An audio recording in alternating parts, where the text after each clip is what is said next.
Salut, on va parler des pseudo-sélecteurs comme Active, Hover, Visited, Focus. L'exemple le plus concret, c'est celui de lien hypertexte et on va voir ça dans la suite de la vidéo. Donc, on passe directement à Visual Studio. On va ajouter d'autres liens.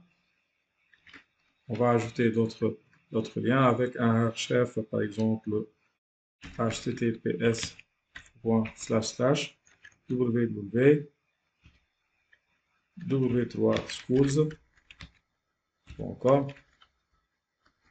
Voilà. Et un quatrième, donc ici, lien 3.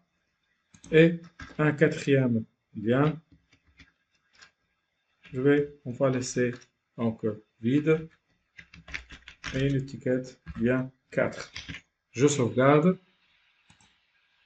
Voilà. On a tous les liens sont en couleur aquamarine, sauf le lien 2, parce qu'on a spécifié ce lien lorsqu'il admet un attribut target avec la valeur blank. Donc, il sera affiché en couleur marron. Eh bien, on va ajouter maintenant, juste avant ou juste après le sélecteur A, on va ajouter un pseudocode, par exemple hover. On va spécifier la couleur, color, par exemple, couleur bleu. Je sauvegarde, j'actualise. Donc, comme vous remarquez, lorsque je passe la souris ou je survole sur le lien, la couleur change en bleu. Maintenant, on va tester un autre pseudocode à visited. Donc, vous allez remarquer qu'il y a des liens qui changent de couleur. On va spécifier un couleur pour les liens visités avec la couleur, par exemple, vert. Voilà, je clique. Donc, comme vous remarquez, peut-être la couleur vert n'est pas trop claire. On va changer en rouge. Je sauvegarde de nouveau, j'actualise. Comme vous remarquez, il y a ce lien 2, il est en rouge parce qu'il est déjà visité lorsqu'on a fait la vidéo qui parle de ce sélecteur entre crochets. Aussi bien le lien 3 parce qu'on a utilisé le site W3 Schools tout au long de notre formation. Je vais par exemple ajouter un autre lien https www et par exemple je vais choisir le site php.net par exemple php.net. Je sauvegarde, j'actualise.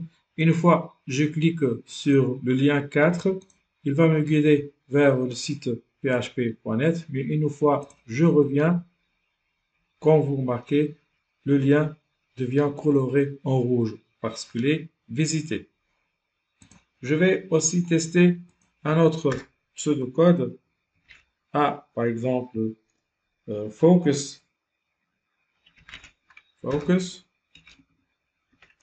Voilà, avec un color.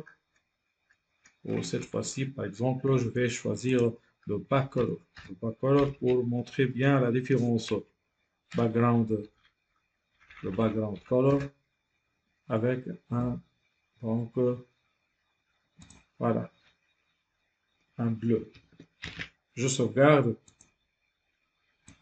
Maintenant, comment je vais tester ça? Eh bien, je vais utiliser la touche Tab de mon clavier. Voilà, comme vous remarquez, lorsque j'appuie sur la touche Tab, donc il va chercher le premier lien par effet de tabulation. Et si je passe une autre fois sur la tabulation, il va passer à l'autre lien. Et comme ça. Voilà. Maintenant, je vais tester un autre pseudocode, cette fois-ci active, donc accolade, et je vais spécifier par background color une autre couleur pour le lien active. Voilà, et je sauvegarde. Voilà, jusqu'à maintenant, il n'y a rien de couleur active, Mais une fois je clique sur le lien 2, voilà, comme vous remarquez, lorsque je maintiens la souris appuyée, la couleur de l'arrière-plan de ce lien change en vert. Ça montre qu'il est maintenant actif. Ce type de pseudocode n'est pas dédié qu'au lien hypertexte, mais on peut l'utiliser dans n'importe quel autre élément ou balise. Par exemple, je vais jouer ce pseudocode sur l'élément H, par exemple. Et ben, je vais utiliser H1 or, voilà, j'ouvre les accolades et je vais changer le background color une fois je survole la souris. Je vais la passer à brown, au marron. Je sauvegarde, j'actualise. Voilà, comme vous remarquez, lorsque je survole la souris, la couleur de l'arrière-plan change en marron. Voilà, nous avons terminé. La prochaine vidéo sera dédiée aux couleurs en CSS.